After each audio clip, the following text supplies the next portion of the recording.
Hi guys. So my first video was telling you guys about the page, and this is my second video, which I'm going to tell you about an incident that happened to me a few days ago. I was referred to as a average black passive female, and this bothered me a lot. I have been compared to indirectly in different ways where it was kind of superficial to me. It was physical. I didn't care. I think highly of myself, so it didn't bother me. But this one bothered me quite a bit, and I think it bothered me because I felt it had truth to it. I felt that in the past I have took a role of being somewhat passive, or that would be interpreted to be passive. What was interpreted to be passive was not passive as much as it was my decision to do so, because I felt I was led by the Spirit to do so. Whatever incidents, and I have none right now to directly give for an example, but I know I have gone through my walk thinking like, God, no, I can't do this. This is stupid. It makes me look stupid. I don't want to do it. And deep down inside, I knew that was the right thing to do. I have shed tears because I felt, how would people see me and how would they look at me? Well, this morning I'm in First Samuel and I'm reading, and it's talking about um, David being pursued by Saul. And David was being pursued by Saul because out of jealousy. And he felt like his people were seeing him in a greater light than they saw David. They were seeing David in a greater light, yes. And so he was constantly trying to um, kill David.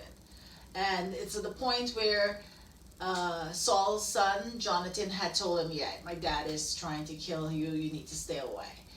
And Saul is hunting him, and in the Bible it says that he needed to relieve himself. So Saul went into a cave to do just that.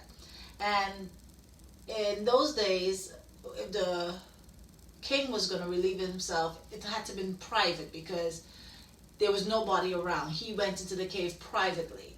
When he enters the cave, there's David and his men in the cave. And he's at the mercy of him. The man that is pursuing him is now by himself at his mercy. And so David cuts his robe, the bottom of his robe. And when he did it, it bothered him. Something in him spiritually told him he could not touch what was God's anointed, and that was Saul. So he decided, telling his men, that he wouldn't do anything to Saul. The man that is going after his life, the man that is trying to kill him, is right now here on his platter. The men said, God has delivered your enemy in your hand. So this is the perfect time to take opportunity. No one would judge him harsh for killing Saul at this time. No one. This is the behavior that you expect that he should kill. And he does quite the opposite. And it got to me because as Saul leaves, David runs after him and calls out, my Lord. And he calls him his Lord in honor, still honoring the person that is sorting his life.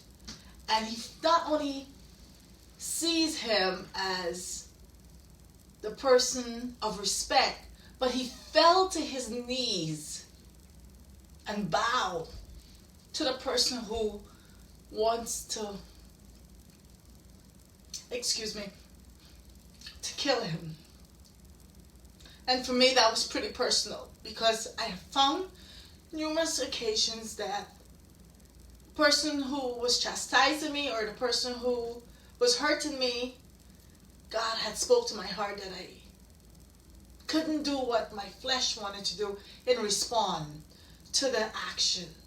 And therefore, that was viewed as passive and weak. But I'm here to say that there's going to be a lot of challenges once you're walking with God. That is going to come to you that you might think you're being weak because it appears to the masses that you're being weak, but in God's eye, you're not. It takes so much strength to not do what you feel like doing. And so for anyone that think of me as passive because I was accommodating or because I was obedient to God, how sad is it that you think that? I am not. I have the same thoughts that everyone would have when something happens that is not something you want to happen to you. I want to respond in kind because it would make me feel better immediately. But when I choose to walk away, to be quiet, it's my strength that gives me. It's Christ that is within me that gives me that strength. It's my obedience to His word, His voice in me.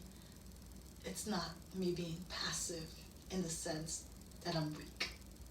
And I just wanted to share that with you guys because I'm sure at some point you have questioned yourself and your decision when you didn't go with how you feel. You're not weak and you're not passive and you're not any negative word that will make you feel any less of a person. You're obedient to you. Thank you guys.